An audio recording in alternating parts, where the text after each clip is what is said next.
Hello and welcome to episode 117 of Nolo Time.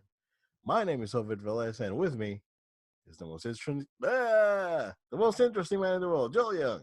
Blah, good to be with you. Uh, Was- as you can hear, I am not 100% operational. So he'll soon be operational, but this man needs some rest. Oh, it's good to be with you. good to be with you, man. How you doing? Doing really nice. Since our last episode, we've had some good stuff that I've been able to do and have some fun with. One of them being I finally have gotten my hands on Ultimate Alliance 3.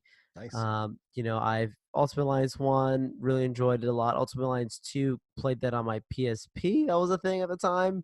So it was a very different experience than most people, just being on a handheld, but enjoyed it still.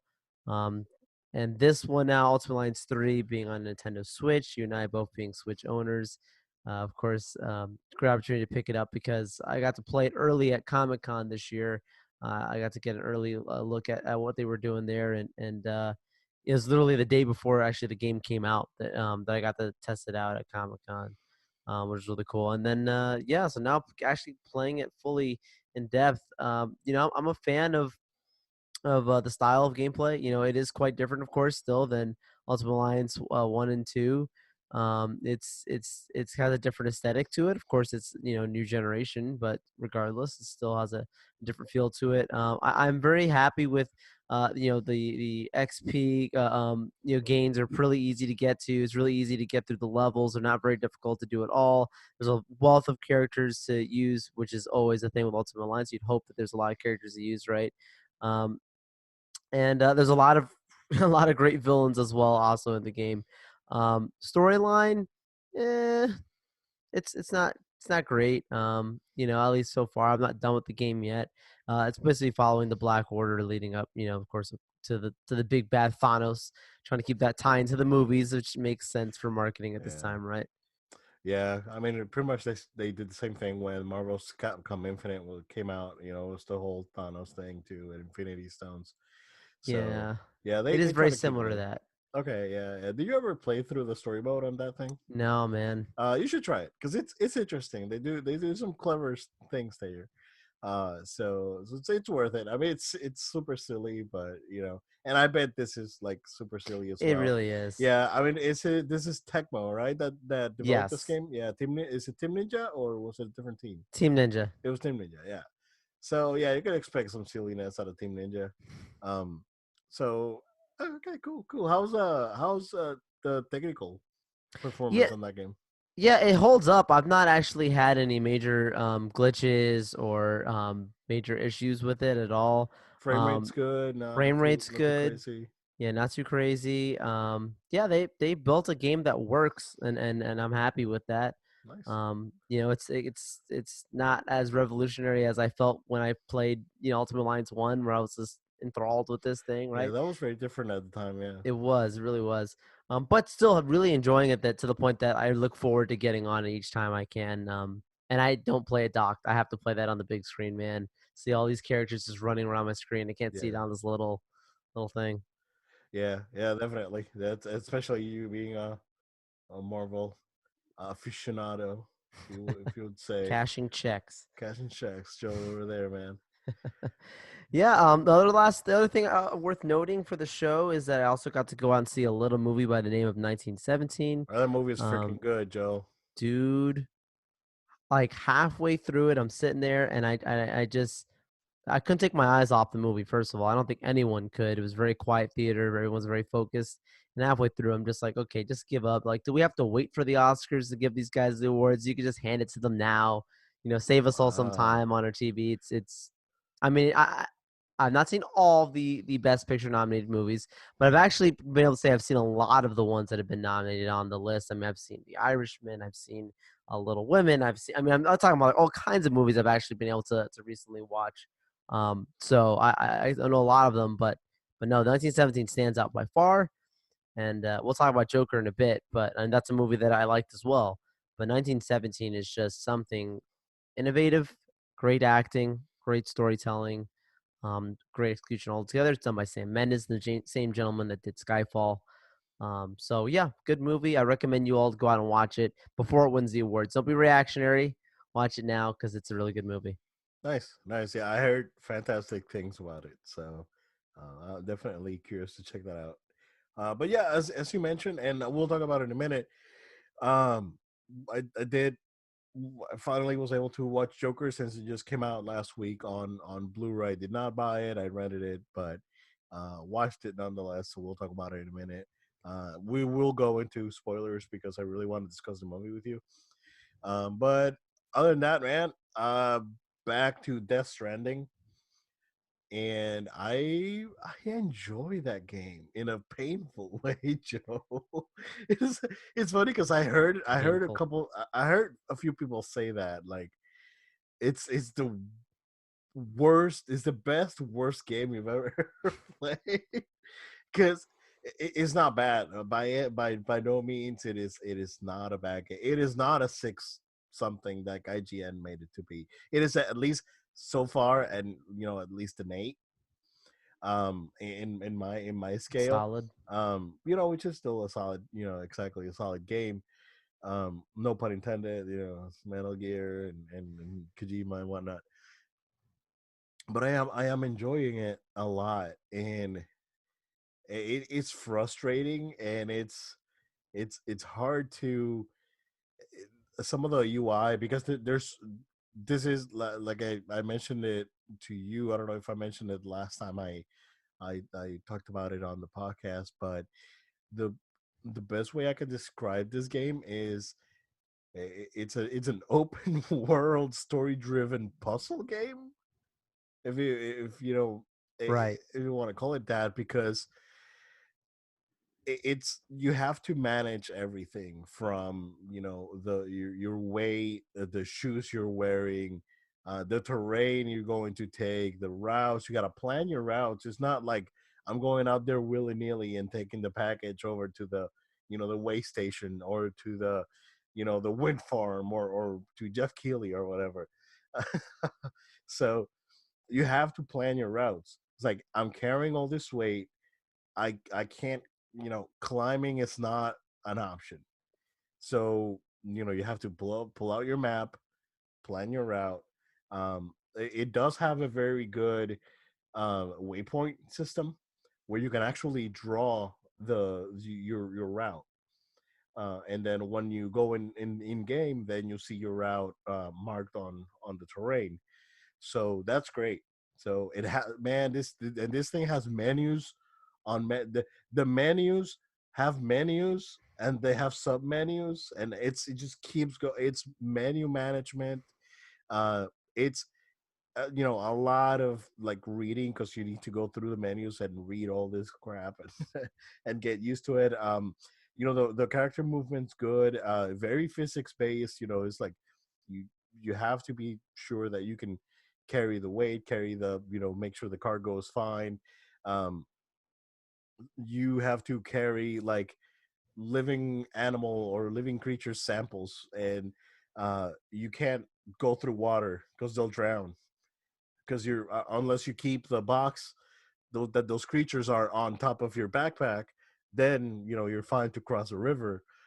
In my case, for some reason, it put the freaking creatures on my legs. So if I cross the river, then put the boxes on the legs. So if I cross the river, then the things could drown. And it was really funny because you go through water and you can hear like a squealing, and then you can go, and then you go on the other side and it'll stop. So but it's prolonged, basically like water exposure sort of thing.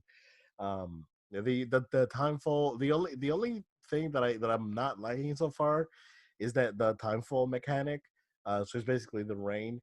There's I mean, we'll find out later, I guess, in the story, but when it rains, time forwards, and it damages your cargo. So you have to find a way to keep that cargo safe, whether it be you finding a place to rest. I'm assuming that at some point you can build. Oh, because there's like an extensive building mechanic as well.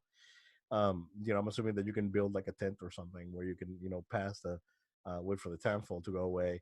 On top of all that stuff, you need to take care of the baby, right? So the baby gets stressed. If you fall down, the baby will cry. You have to take him out. You have to like, oh baby, what's up? Feel okay. Um, you know, and the baby has a bond system, kind of like the buddies on MGS5. Nice. So basically, you the more you uh, talk to the baby, the more you try to soothe the baby, the higher your bond goes. Um, Drank a few Monster energy drinks to get my stamina going. It was that's very interesting, because basically the monster cans are in a weight room or a restroom that you have when you get to a way station or a distribution facility. You can go down to like a room. It's basically the Sam's room, and then you go there. You got your monster, and that's where you shower and you make your you go to the bathroom, and that's how they make your weapons with your bodily fluids. Basically, they get recycled, and then they have an effect on the BTs. I haven't used them yet, because I got freaked out.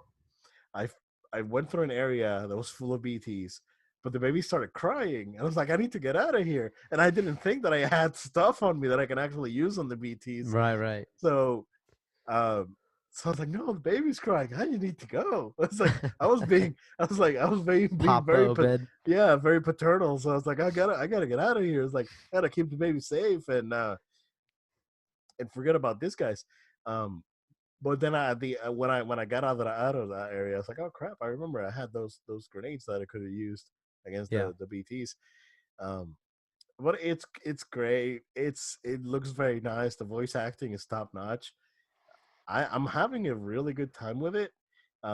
Again, it's not for everyone. If you go in expecting this to be Metal Gear or an action game per se, it does have some action elements because you can fend yourself against the BTS and against the mules. Basically the pirates that are going around stealing packages.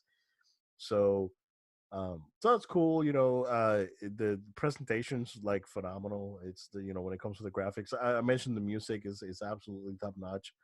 And the sound design as well, because that there's a lot of gameplay through the sound design in this game. Like I mentioned, the little like creature samples, the BTS make sounds. The baby, like that's all the baby does is basically whenever the baby starts getting like a fuzzy, that means that's probably timefall coming. So there's a lot of like gameplay elements that play throughout the sound of the game as well. So far, I'm having a fantastic experience. I like it. I know I like it because I can't stop thinking about it, and Wow. I'm coming back and thinking it's like I want to plan a route. I want to do this thing. So Wow. so that's when a game hits me like that, that means that I like it. Yeah. Versus playing a game and not really thinking about it again. So yeah. But yeah, Joe, had the opportunity to watch Joker over the weekend. I really really liked it. It was a very different movie because it doesn't have any subplots. This is all um this is all it's all about Arthur Fleck and he's quote unquote descending into madness. um I would say ascension to sanity. I mean that was my point of view in the movie, right? Yeah. Because I don't think that he was necessarily um insane. I think he was made believe he was, and at the end of the movie he gets cured. That's how I saw the movie. um yeah, I don't want to, I mean, rough watch is not the right word because No. it's very enjoyable. um and it's very good. And like I said, it's all about him, and it's him on every scene. It's like I saw a post somewhere. It's like that was great. It was like the Joker was 120 minutes, and somehow Joaquin Phoenix is in it for 180 minutes because it's every scene is about him. Um, and I found that very interesting, very different filmmaking, and I really liked it, man. I really really enjoyed it. So The thing that I want to talk about, it's basically the ending. Um, there's a few things, right, when they make you, and again, spoilers. So You've be been warned, careful. You're being everyone. warned. You're being warned. The movie's been out for about a week already. It's been out in the movie theater for a few months, so you've had your chance. Um, the part that I found really interesting is that at a certain point in the movie they make you think that he is basically Bruce Wayne's half brother, and I was like, no way they're gonna do this, and I told my wife watched it with me, and she was enthralled with the movie. It was like she was like watch the whole thing, um, and it's like, oh man, that's interesting. If they're gonna do that, that's very interesting. Because they're painting Thomas Wayne as this rich douchebag, which we know he wasn't, right, to some extent. We've seen different versions of Thomas Wayne Yeah. that he is a douchebag. It reminded me a little bit of the. Don't know if you had a chance to play the Telltale Batman, Joel. Nope. That's it's very they it's very similar. It was like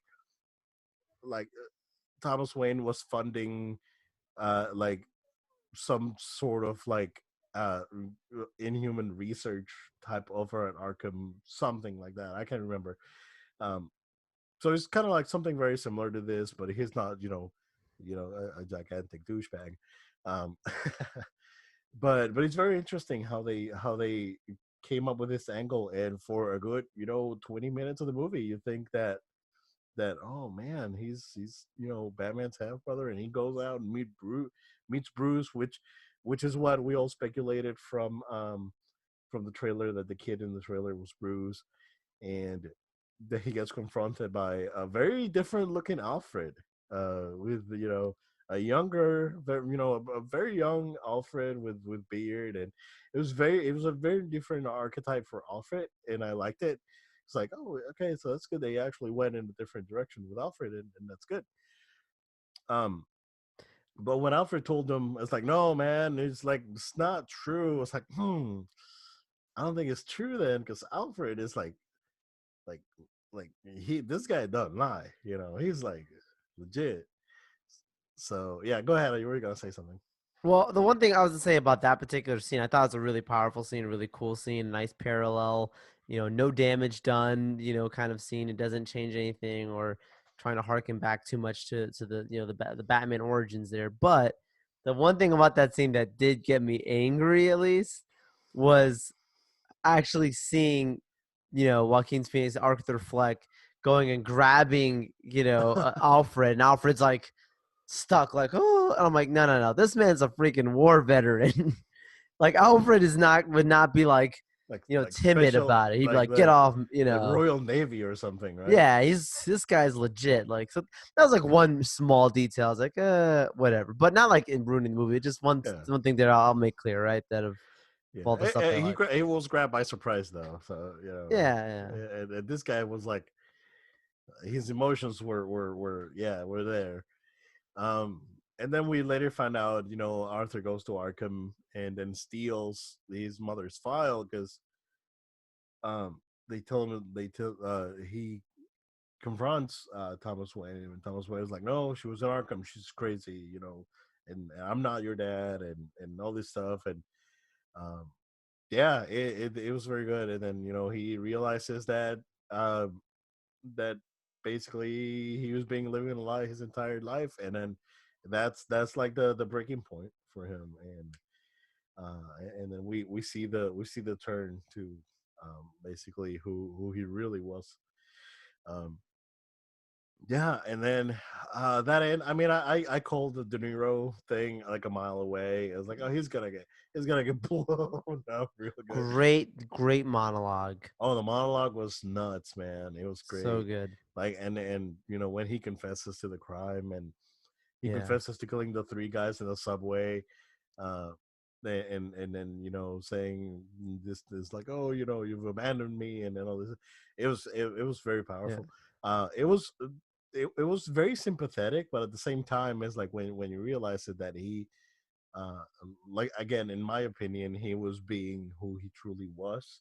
Right. He was being set free of, you But know, no, he was. It's just he's revealing how he genuinely feels, and he's expressing and all of that. At the same time, it's also like to me like him the way he confesses to it, and the way the dialogue between De Niro's character and between Fleck's character, like that's where like to me it kind of shows like he genuinely is not a good person at the end of that movie. yeah, exactly. When you start having De Niro saying like he starts saying stuff like, "Look, like we've all gone through our fair share of stuff. That doesn't give you the right to go killing people or saying that's okay."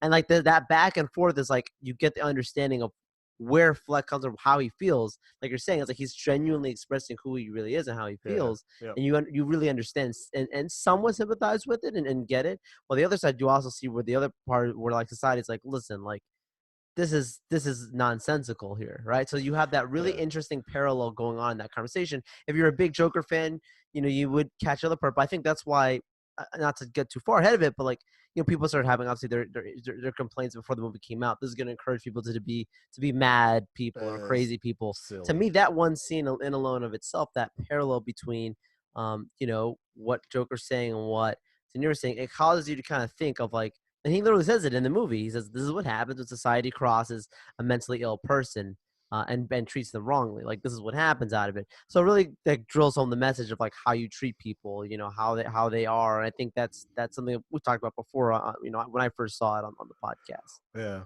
yeah, and yeah, it's very powerful. I think that I knew that the girl was an hallucination. She wasn't really Right. there. I caught that early on. My wife was like, "Oh my god, he's gonna kill her." It's like, well, I don't think she's been there at all. I think she's just been hallucinating. Um, Very good, very good. And then we see at the end of the movie where in all the riot that basically uh is they're going on in the city, plus what people may or may have not seen on TV. It's unclear because we still don't know what things are happen in his head and what didn't. Right. Um, but people start rioting in the streets. In the riot, the Waynes need to abandon the theater, and that's when they get shot. Um, and at the same time, that's when when Joker is being brought out of the police car. He gets arrested after the shooting, and then some people that supposedly got inspired by what he did on TV, standing up against the rich and standing up for people that have been abandoned by society, and then doing this thing. So uh, they when he wakes up, when they show Bruce Wayne there standing by himself, and he basically opens his eyes. So it's like they're both Batman and the Joker are being born at the same time, and that dynamic that they did there was absolutely fantastic. Which this movie again was based in like mid to early '80s, probably, right? Maybe like Yes, it early appears '80s. that way. There's a lot of '70s in this movie, like Cars some of and the all that. Yeah. costuming, cars, and some look may look like late '70s, but it looks more like an '83 ish, maybe. Yeah. Yeah. So maybe 10 years later, that's when we'll see, in the '90s, we'll see the Batman movie that's supposed to that's coming out next year. It's supposed to be set in the '90s. Right. So maybe this is when he got out of Arkham, because the movie ends with him in Arkham. Right, right. So Which that's the other thing about that ending of him technically being in Arkham there. Like some have speculated, obviously this is before the movie became a massive success because this movie was kind of supposed to be like an Inception one-off and a let your small mind indie fill it in. project, yeah. Yeah, but like, we'll see obviously how this goes with all the success of the movie, but like some speculation, the director has even commented on this that like that whole ending of him sitting in Arkham and he's saying you just wouldn't understand and he keeps laughing that maybe he's actually in his mind has just the whole movie that went by was all a story about what actually happened in his head, and that he was reading the paper or something of the real Joker and just inserted himself into the story. and he's not the actual real Joker. I mean, there are so many real possibilities there Yeah, of this yeah, thing because of how we just don't know what actually certain parts of what were actually real, what was in his mind, because he had a very common thing of putting himself into scenes that he saw. Like, yeah, it's incredible. Obviously that's probably not gonna be the case moving on, but I'm just saying it's pretty fascinating how that back and forth. I really liked that. yeah. But what I could see is that what I noticed is that every time that he was like, because he was running out of medication, right? Because the program that he was on was being cut, Yeah, so he was running low on medication. So as he started being lower on medication, right? He started having like less hallucinations and like the movie starts with him hallucinating that he's on the show, right? yeah, And then he starts hallucinating about the him doing the stand up, and then about the girl and all this stuff, right? um, and then he kills the guys, and then he hallucinates again. So, but then like we see like towards the end, he's out of medication, you know, and we see that those hallucinations like basically have stopped, and yeah. what he's living is reality. So yeah, it could go different ways. So Very good um, storytelling. it's very very interesting, very good, highly recommended. So if you guys haven't watched it, I'm sorry because we spoiled it, but yeah. Joe, in an alternate universe, we had a different version of Star Wars Episode 9, which was called Star Wars Duel of the Fates. And this was supposed to be the one that Trevorrow was working on before he was let go after the Fantastic fiasco, right? No, different director. It's a different He director. Yes, this is the guy that did the Jurassic World movies. Oh, Um, that's right. He did Jurassic yeah. World. Yeah, yeah, yeah, yeah, yeah. So yeah, he was supposed to be on this. Then after, it was a random news story comes out. This guy's been pushed out from the project, dropped out. However, you want to look at from the business politics. Josh Trank is the one that got kicked out from doing a Trank. solo movie from From Fantastic so Four. no, it was from for This is like a Boba Fett movie at the it was time was like the rumor. yeah, you're Which right, of you're course right, now we have right. Mandalorian, which is fantastic, Well, and yeah, we yeah, don't yeah. need anything Boba Fett Whatever movie. he, yeah, yeah. That's leaps and bounds, over whatever he was gonna do. Um, Fantastic. so we have and we're not gonna go through the entire article because it's pretty lengthy, but we're just gonna talk about a few things that we thought were interesting. Overall, as a whole, Joel, it's not great. It was fine, right? It was very different from had some similarities here and there from to Rise of Skywalker, but overall it wasn't, in my opinion, too mind blowing. The good things that I liked that I can mention was having Rey start with her own lightsaber that she built out of her staff and the remains of Anakin Skywalker's lightsaber. um, you know, they go back to Coruscant. They go back to the Jedi Temple to to enable a signal, because Kylo Ren had cut communication through the entire galaxy. So what else? The Kylo Ren basically is looking for Palpatine's teacher, which is supposed to be like a what was the name? Vox something? I forgot. Yeah. Supposed to be like this, spaghetti monster sort of thing. Basically like ruler of the galaxy, or almost. Um, some some really interesting things like that. Um, but Rose had a more prominent role, like a very prominent role in the movie. Um, it's unclear how it ends because the article doesn't necessarily say how it ends.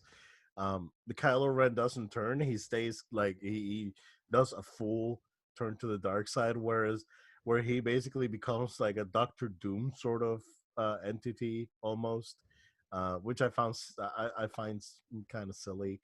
I did like that he goes back to Mustafar, to Vader's castle. But I mean, he goes to Mustafar in Rise of Skywalker. That planet at the beginning of the movie is Mustafar, is confirmed. Um, but he doesn't go to Vader's castle. So things like that were cool. But Joel, what do you think overall? Yeah, I think there's a like to your point, there's a lot of really cool things overall. I do think it's less interesting than what we ended up getting. I think we got a way more interesting, more exciting ending for the Skywalker saga. I think what we when expressed this to you a bit, we were talking not long ago about this when this came out. I expressed to you that, if if we lived in an alternate universe, that this is the movie we got, right? What was listed here, and it was flipped, and the report comes out. This is the movie that J.J. Abrams would have made, and it was going to be called The Rise of Skywalker, and it was going to have Palpatine in it, and Rey was going to be Palpatine's granddaughter, and Kylo was going to turn to the good side, and they were going to be on the old Death Star and having this, holocron or whatever to find. If we would have read that and got this movie, this Colin Trevorrow movie, we would have been like, oh my gosh, That's how come we didn't awesome. get this thing? That's amazing. Sounds awesome. That Yeah. sounds awesome, right? And we've actually had that happen with other movies before. We've looked at, things before that have come out. We're like, oh my gosh, that would have been way cooler if they would have done, right? Yeah. But having it know where we actually live in a world where we got The Rise of Skywalker and Duel of the Fates being the movie that we didn't get, it sounds cool. I don't think it would have been a bad movie. I think it would have been a good movie based on what we read there. But I Yeah. don't think it would have been as fun as the most easiest way to look at it. I think the best parts of it is the having a battle on Coruscant is really cool. Where they go to Coruscant at a Jedi temple, light the beacon, and that basically makes people from the Resistance, other people from the Resistance around the galaxy join, including some former stormtroopers that defected, like offended from the First Order, and having them all come together, join for one last battle against the First Order on Coruscant. That's kind of a cool kind of thing there, because the battle that we got in the Rise of Skywalker is a really cool battle, but it really relies upon Palpatine's super OP powers that kind of Yeah. take us to a next level, right? Yeah, it was cool. It Um, was cool though. it I was a mean, cool battle. It's not a yeah, bad yeah. battle, but Oh no, but I think not at maybe it all. might have been cooler. That's one positive. Say that Coruscant battle, right? Maybe not. I don't know. Yeah. But out of everything else that I read there, like Kylo's, staying evil, and Rey still being a nobody, and like those kinds of things, to me, I don't think that would have made me happy. And for that reason, I'm more happy with what I got with Rise of Skywalker, where Rise of Skywalker takes some small things that it keeps from The Last Jedi, but primarily, tries to take its own course and do its own thing. And that's what I think is so special about where this movie, Yeah. to me, Duel of the Fates, sounds like would have been more of a direct sequel to Last Jedi. I would have continued off some of the stuff there, which, again, probably would have been a good movie, but I think I'm more happy knowing what I got. Correct. Yeah, I agree with you. I think that I read the article about this, and the JJ cut actually makes me more excited than this. Um, that means that this was just okay. Because the things that we've heard from the supposed JJ cut is like that's the movie, right? If That's you the guys movie. haven't heard that, check out our last episode. Check out our last episode. But that's the movie that I think most of us were looking forward to. I'm hoping that someday we'll see it. I don't know. We'll see If it's real. if it's real. Although I think I saw that the Target limited edition uh, Rise of Skywalker Blu-ray, 4K Blu-ray has 4 discs. I think Oh, really? it's very interesting. Yeah, they haven't said what they are, but it just it's basically like a 4K copy, a Blu-ray copy, special features disc, Yeah, and then there's one more disc that I don't know what it is. So we'll see. I do I don't see it. know. Yeah. Yeah, I doubt that there's 2 discs of There's bonus two features. bonus discs. Ah, come on. Two bonus discs. But I Nah, mean, what that is, one no idea. disc is all deleted scenes. Could be. Yeah. I don't know. That's too much. Um. By the way, have you seen the box set from Best Buy? I have. Yes. Yeah. Is it what 250, right? Yeah, it's pretty expensive. Let's see. Let's fact check on the fly. Fact check. Yeah, it's up at Best Buy right now, 250 for pre-order. So it looks pretty though. Mm. If I didn't know that PS5 was coming out this year, I may just go ahead and take a whack at it because it looks nice. I like it. Um, Yeah. but yeah, 250. No release date yet, but it's more than likely in March. So yeah, we'll see. Yeah, I may end up getting this thing. Who knows? And the box set though, they're all in 4K, all the movies. Am I Correct. right? Because Correct. that was It's my all the question. I movies know in some of 4K. them were released, like obviously after Last Jedi, and I think Solo, and obviously this one will confirm to be released in the 4K versions, right? But Yep. they're gonna take in the old ones as well and release them in 4K. Yep. So okay, that's a big deal. It is. It is a big deal. So I mean, are we gonna get the uncut the trilogy, the original trilogy, the despecialized edition? Yeah, that's a big deal. I don't know. If it's a despecialized fan, yeah, Yeah. maybe worth it. I mean, you can if you're watching the video version, you can see back here. The box sets, but the DVDs are like down here, and I I still have my VHS. my VHS of episode 1 down here, Yeah. the collector's edition for all you man babies.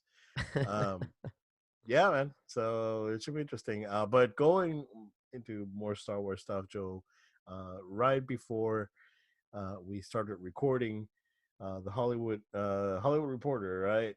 Yes. Hollywood Reporter is reporting that that they are making they're targeting Taika Waititi as their Star Wars guy for the next movie, and I am really happy because that arguably he directed the best episode of The Mandalorian. So whatever he does, even if he doesn't have a lightsaber, although he did have a lightsaber, his episode technically, um, I'm excited. Like if this is true, right? We know he's busy with Thor, and he's working on other projects. You know, I to be honest with you, delay Thor and work on this thing, man. Yeah. Yeah, Yeah. seriously. I know what you Like mean. I think if Disney's smart, right? Um, they should let Marvel breathe with smaller stuff for now. Right. We're gonna get the series soon, but I think that by summer or Christmas 2022, there should be a Star. You know what? Christmas 2021, there should be a Star Wars movie in the theater. It's in my opinion. Hmm. It just I don't think that's enough time. So give it 2022, give it another year. So Christmas 2022, there should be a Star Wars movie in the theater. So that's my opinion. And this movie, like they Disney needs to just let go of this thing. And I know it's Kennedy, right? Because that's true. We don't see this sort of problem with Kevin Feige. He runs a tight ship. Um, so we know what's up. Like we can't, and as much as I respect Kathleen Kennedy as a producer, she has worked on some of my favorite movies of all time. But we can't be blind to the fact that there's definitely some issues there. But Joe, I'm excited, man. Yeah, Taika Waititi, I'm growing more and more fond of his creative abilities and more respect him more and more as I see his work, grow. Obviously, one of his movies, Jojo Rabbit, got nominated, I believe, for Best Picture and other nominations as well. He worked on that movie and starred in that movie. He's a talented guy. Separate from also, like, we know that he also directed episodes of The Mandalorian, including the finale episode of The Mandalorian, and also did the voice of IG-11.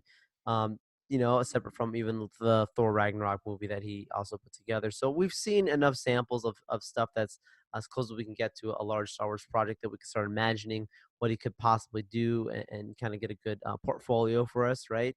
And my guess, and according even to the Hollywood Reporter article, we don't know this, but it'd be a smart guess to think that this has to directly connect to the Kevin Feige produced movie that he's doing. So he's supposed to be co-producing with Kathleen Kennedy a Star Wars project that has been unnamed. Just that's all we know. So if he's going to be co-producing, I could easily see him saying, "Look, one of my most successful space directors, Taika Waititi. He's also had his hands already in Star Wars with Jon Favreau and Dave Filoni. It just makes sense, right? So, Oh yeah, and it's it also a may good. it makes too much sense, Joe. We Oh were boy, talking about things making too much sense today. yeah. Sometimes it makes So too much sense, right? yeah, But yeah, yeah, I mean, Deborah Chow now being the first female to be directing anything Star Wars related for the Obi-Wan series. Like I could easily see from the Disney Plus stuff, even with Dave Filoni, there's been rumors of him getting more involved in the live film stuff. Like I think it's good testing grounds, and I could see us getting more news like this going forward. It's a good thing when you bring in multiple talented directors to do these things because like the Avengers, not to compare, but like the Avengers had, the first one had Joss Whedon, the second one had Joss Whedon, and the third one has the Russo brothers. I think what made the Avengers get better was that they didn't keep with Joss Whedon, Joss Whedon, Joss Whedon, Joss Whedon. It was like Joss Whedon's involved, does really cool stuff, and then you have another talented person come in and just keep building off of yeah. that. Keeps But it interesting, keeps it yeah, different. but at the same time, you had Feige with a very defined roadmap. Right. Yeah, and that's what Star Wars didn't have. Exactly. You know, Yeah. so if they are able to figure out this roadmap, and find the right story to tell, and I would love for them to continue the story of Rey and have it be, you know, her doing things out there, having adventure hijinks.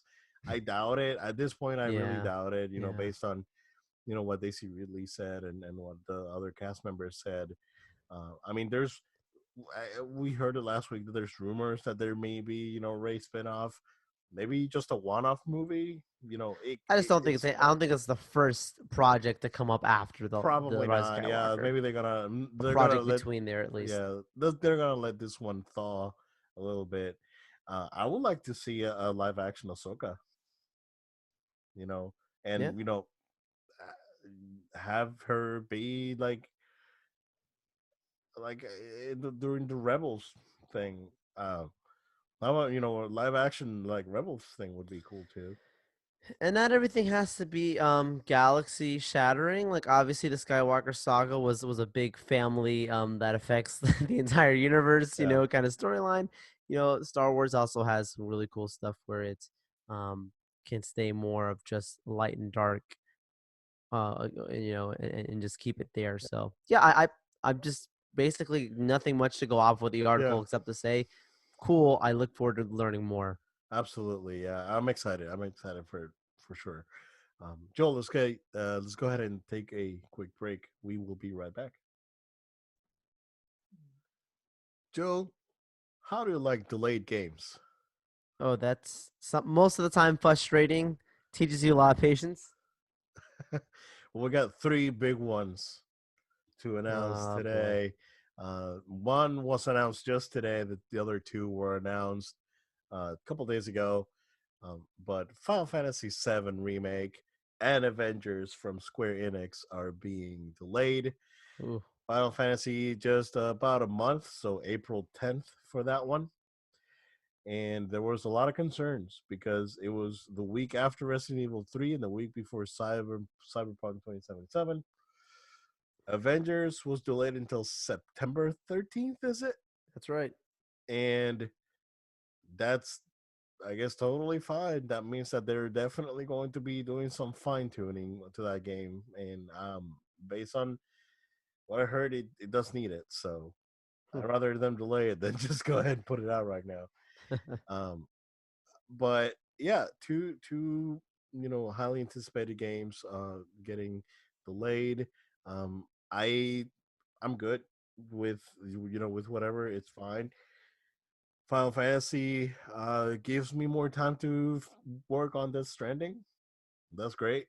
Hmm. The Kingdom Hearts DLC comes out next week, so I'll grab that.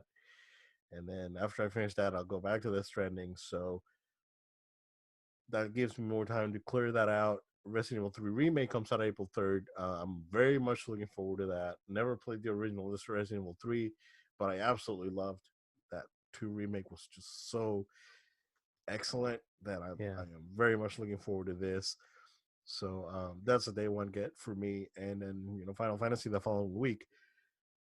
That being said, Cyberpunk 2077, which is probably the most anticipated game of the year, got delayed until September as well. So I don't think that's gonna be too. Whoever was gonna get Avengers like you, Joe, they're fine. You're right. Exactly. That's not gonna be a problem. But the people that were gonna get both Avengers and Cyberpunk, then that's gonna be an issue, in my opinion. And this is if you ask me, Joe. Oh, here it comes. Um, PS5 is gonna come out like a couple of weeks after this game's. Mm, So I think PS5 is gonna be like an October release. And that's just me looking at the tea leaves, as you would say. But there's also supposed leaks out there that it is coming in October, and it's gonna be like what would we say it's gonna be $4.99, and it's gonna have full backwards compatibility with PS4, and back from there back to PS1, including PSP and Vita, which is insane. If they do that, they're gonna have this thing that is gonna be like the ultimate PlayStation experience. We'll see. I mean, if it has PSP, that'll be awesome though. I don't think it's gonna have a UMD drive, but if you bought PSP games digitally, you can just re-download them. right. It'd be interesting to see if it'll have like a Vita card reader, like the not the memory card reader for that piece of crap, expensive memory card, but for the actual games. That'd be neat. Um, uh, we'll see. Those are rumors. But anywho, these games are getting delayed. Joel, what do you think? Yeah, I mean, like to your point, it's I'm not necessarily shocked by this. Like, the specifically the Marvel one, like this last Comic Con, they really hyped it up big time. It was one of the biggest activations from the biggest activation from a gaming standpoint, of course, but in general, the biggest marketing pushes for that game to really get people on board with it. And then we got to see, I got to see really good footage of how the gameplay was, and then it ended up leaking online. Then, of course, it was officially put out later on, and it showed some really cool stuff. So I was like, okay, you finally got me into this game. Where beforehand, I was kind of negative based on that one trailer that come out. I It was like, looked the weird character models that look good, and yeah, it just with maybe like Tony Stank and yeah. yeah. Yeah, it just wasn't too happy by it. Captain America didn't look cool. It just wasn't feeling it at the moment. Yeah. But after I saw that, I was sold on the marketing of it. So it's like they've put so much effort into making people be on board for this, and then just to delay it again, I feel like you're gonna really have a major drop off to what kind of successful launch they could have had. um, there's obviously valid reasons behind why you don't just delay a game because whatever. If you're a business person, you need to get it out as soon as you can. So there's obviously good reasons behind the delay for anything, right? That Cyberpunk. But to your point, Obed, timing is key. How the public reaction to it, and if you know that you're going to be having a new console coming out literally just moments away, in some ways it's like, okay, cool, one last big ones for, you know, uh, the end of a generation, and to start something new. But at the same time, everyone's going to be really hyped, especially PlayStation owners, knowing that they're going to have exclusives. Early on, they're going to be really hyped to play the new stuff, and not necessarily look at something that's a past gen heavily delayed game. So it might get really cluttered. Both of those, they might get really Yeah. forgotten and take a backseat to, oh my goodness, again, this new flashy thing that comes out just shortly after. I think every nerd's gonna be penny pinchers, as they know that we're on the brink this year of a big releases of two big consoles. Yeah, to me, the biggest one being that, again, going back to talking about next gen, Xbox or Microsoft said that the the Series X will not have exclusive games that are going to be Right. designed for it up and within the next 2 years. So they will be dependent on this sort of games to keep the platform alive, Joel. And it's a dangerous gamble because it's like, why would I buy this 600 potentially $600 device to play third party games for the next 2 years when I can buy a PS5 and get these games plus the Sony stuff. You know, it's a dangerous gamble. We'll see if it pays off or not. It's gonna be very interesting next couple of years for sure. Yeah. But I think that Microsoft is gonna try and ride this wave of going with this guys. Um, Joel, before we continue and move on to more gaming stuff, before we forget, um, speaking of Sony and PlayStation, we did get a trailer for Morbius. Yes. And I've said it's like expect nothing, and you will be pleasantly surprised. And that's exactly what happened. Um, this looks actually way better than I thought it was gonna look. Um, looks competent. Looks well shot. And yeah, I mean, clearly there is a Spider-Man multiverse going on right now. Right. So yeah, man. Yeah, I mean, what are your impressions, man? I liked it. Yeah, it's exactly like you said. I had super low expectations. Just did not anticipate this to be something that was going to be cool or interest me. But from a genre standpoint, character not being very interesting, and of course knowing that this is a Sony Spider Verse film, not an MCU Marvel Studios film, right? And yeah, I watched the trailer. I was like, okay, this is actually a complete idea. It looks visually interesting.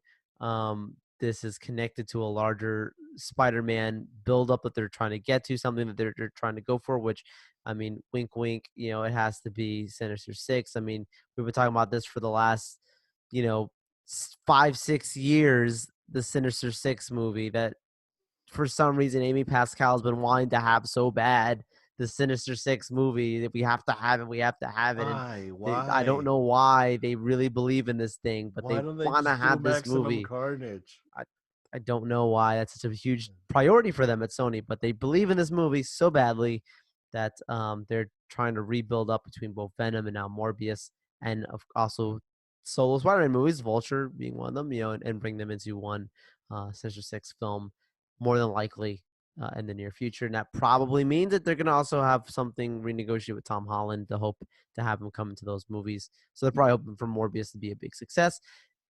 Me evaluating the overall feelings I have for the trailer, first watching it, it was like, ooh, it actually is. It's like a kid like who gets a little flash in front of it, like, ooh, that's pretty. Yeah. But as I digest it more, and I've watched it a few times since Mhm. personally, I don't think that it necessarily makes me believe in the movie being a good movie. It just garnered my interest that I'm like, okay, I would actually go and potentially watch this movie in the theaters. It didn't make me look at it like, oh, this is going to be a good movie. To be honest with you, I think there's a lot of really cool stuff that they've shown in there, but this movie could still be a colossal mess. Oh I'm yeah. very, very, very cautiously approaching how I feel about the movie, but it actually made me feel more interested in it. And yeah, I think I actually am now more interested in the Sinister Six thing. It doesn't mean that that I think it's gonna be good, but it's actually pulling me back in to be interested where I was very disinterested, very against it beforehand. Yeah. It there's clearly references to both the Raimi and the MCU Spider-Man.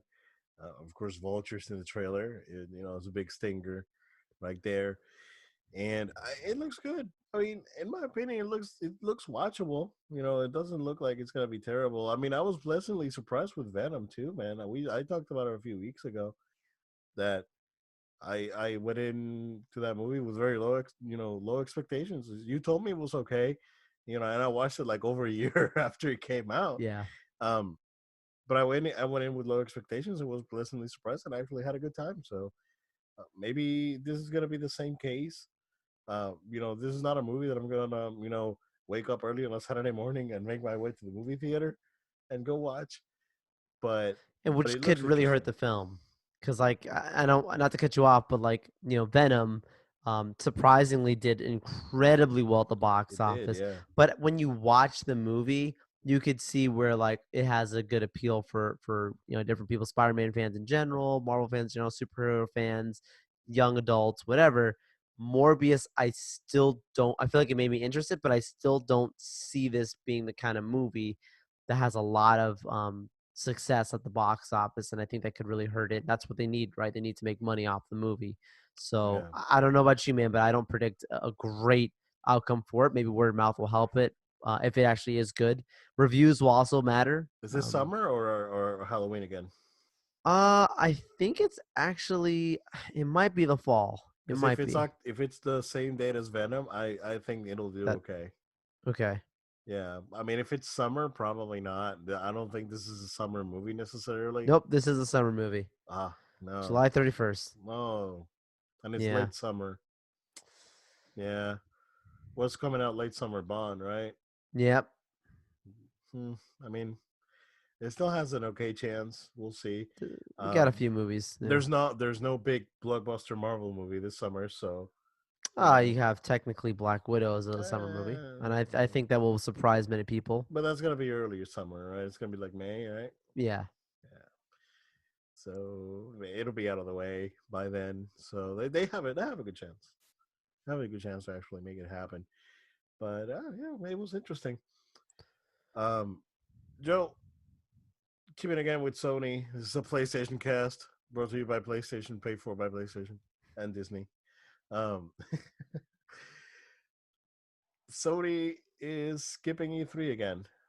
So no PlayStation showcase at E3. Instead, they will be having an event in February. There's going to be more of a showcase event for 2 days where they will show quote unquote new software and new titles and new stuff in general. Rumor is again based on what was leaked and pictures that are going around and all this and that, right?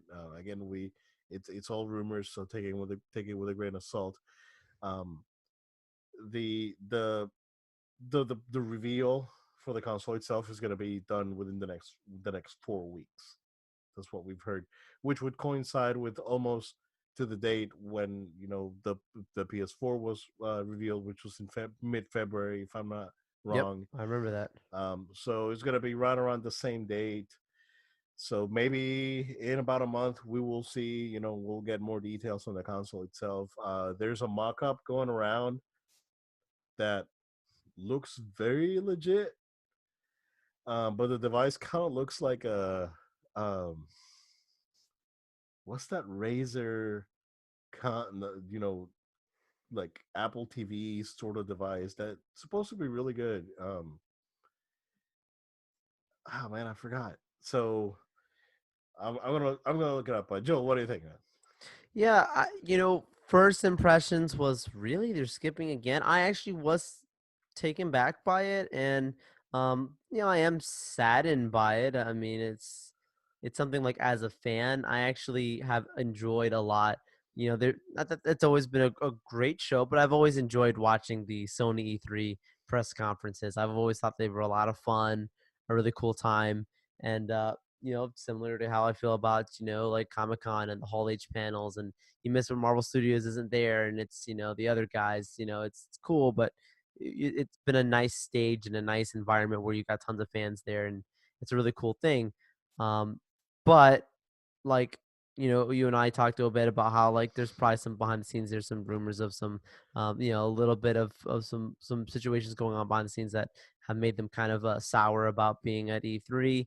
I still think there's a chance that they could come back at some point. And as a fan, my response is please come back. Actually, I know some people say they don't need to, and they really don't. I mean, at this right now, talking technically, Yeah, there's no real need for it. But me speaking personally, I would say I would like you to come back. I'd like to see them come back at some point, and maybe these will make more sense in the future. especially understanding that this is the year that you're launching your new console. Typically, E3 has been a great stage to kind of show off and kind of battle it out with everyone else. Instead, they're kind of really isolating themselves as a class of their own, which can really pay off well or it can be very painful at the same time, right? Like it's we would expect them to have a really successful release of the console and have a very successful announcement this year, doing things on their own terms, just based off of the success of PS4 and the response to the few news that we do have on PS5.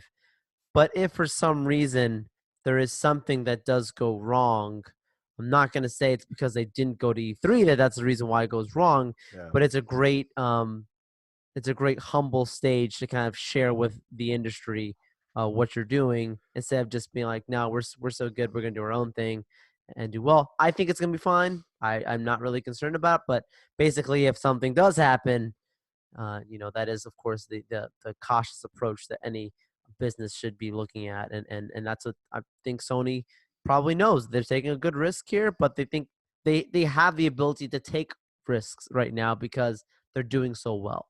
It's a very low risk really, because there's no expectation for them to not have a positive response when they do have their own event. Correct. Joel, I'm sending you the link so you Yeah, can take a look. It's the picture, like not in the headline. That's that's someone that in the podcast Beyond forums made. I But see if the you other one. yeah, if you just see the other one, looks like an Nvidia shield, like a large Nvidia shield. It's standing vertical, but I'm assuming it also goes on its side, like how most of these Yeah. pictures are. Yeah, I mean, it would make sense. Like, this looks almost legit, right? Yeah, Again, take it with a grain of salt. I see it when I believe it, but it looks plausible. So that based on the design that we saw from the dev kit, and this is actually a kind of neat looking box in my yeah, opinion. So we saw when the PS4 Pro came out, was gonna come out, uh, that someone from Foxconn actually sent like a drawing, like a hand drawing. It was like, oh yeah, this thing's real, and this is what it looks like, and it actually draw a PS4 Pro, and people were saying, oh, this is ridiculous, and the PS4 Pro came out, and it looked just like that. So, oh man, so it's very interesting.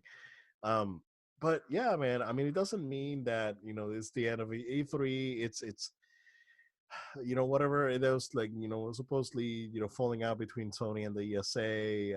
ESA has been, on some on the crosshairs of a lot of game journalists and companies lately because of how they're running, and what happened in E3 last year when journalists got doxxed and all that, and they never apologized for the problem and all this, crazy stuff. Um, and I think Sony has found an audience with, um, just speaking directly to the fan base, like Nintendo does. Nintendo found this niche with the Nintendo Directs, and I think Sony is very wise on doing something that at least comes close to what a Nintendo Direct is. That being said, there part of the rumor that's going out around right now is that uh, the event that Sony will have for the reveal is going to be partnered with a retailer, maybe GameStop. There's news today that GameStop, ooh, they had a rough time during the holidays, man. yeah, They were like 27% under the forecast, and um, I don't really see it's the GameStop's future is bleak right now. yeah, For Sony to go ahead and join with GameStop and do an event. I mean, it sounds reasonable because maybe Sony doesn't want GameStop to go away, and they want to give them that extra the extra bump. But at the same time, it's rough. They're in a rough place, man. It's unfortunate.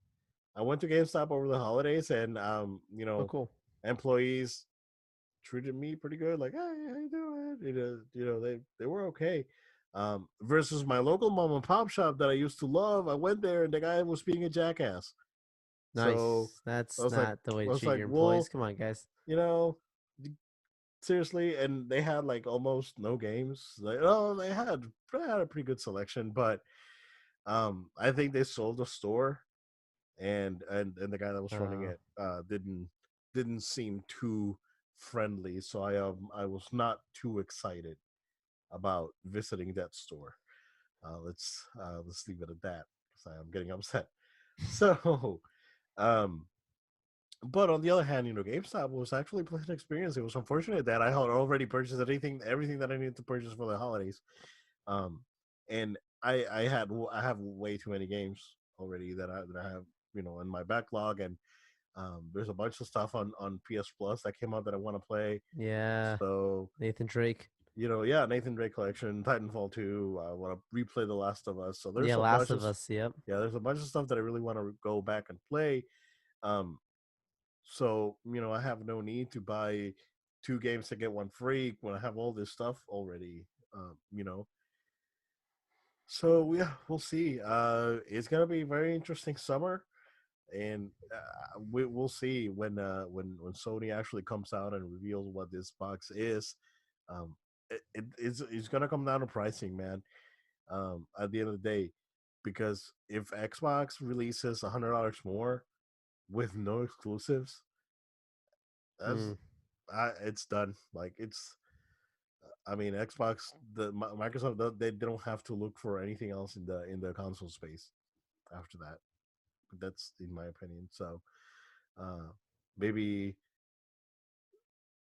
I don't know. I mean, I don't think rebranding would be smart because they've already in too deep. Although Microsoft loves to rebrand their stuff. You know how many times Skype was rebranded until now it died. So, uh, you know, well, we'll see. Uh, gonna be a big game. Big year for gaming, Joe. yeah. Very big year for gaming is gonna be very interesting. Um, other than Cyberpunk and the Resident Evil 3 and Final Fantasy, I really don't foresee any other games to be like this. Big event. Maybe Call of Duty when the next gen Call of Duty gets announced, but I think that next year, more than likely, or 2022, are gonna be pivotal years when it comes to gaming. But I'm excited. As an old school guy, there's never been a better time to be a gamer than right now. But yeah, this is what we got, Joel. You want to So go ahead we and take it got. away? Yes, sir. Everyone, thank you again for taking time out of your day to listen or watch our show. We really appreciate it. We want to invite you to connect with us and subscribe to our show. So go ahead, subscribe via podcast to iTunes, Google Play, SoundCloud, Spotify. We invite you to find us there for audio versions as well as the video versions on YouTube. And in addition to that, we also want you to stay connected via our social media. You can follow us at No Load Time. That's at No Load Time on Facebook, Twitter, Instagram, and Twitch. Of course, feel free to send in feedback, questions, comments. We always are welcoming it and appreciate it. So send an email to noloadtime@gmail.com. That's noloadtime@gmail.com. And maybe we'll even talk about whatever you send in on the show. You never know. Thank you all so much. And we look forward to talking about more gaming and more really awesome stuff that's going to happen in the year 2020 and beyond. Thank you, guys. We will see you again next time.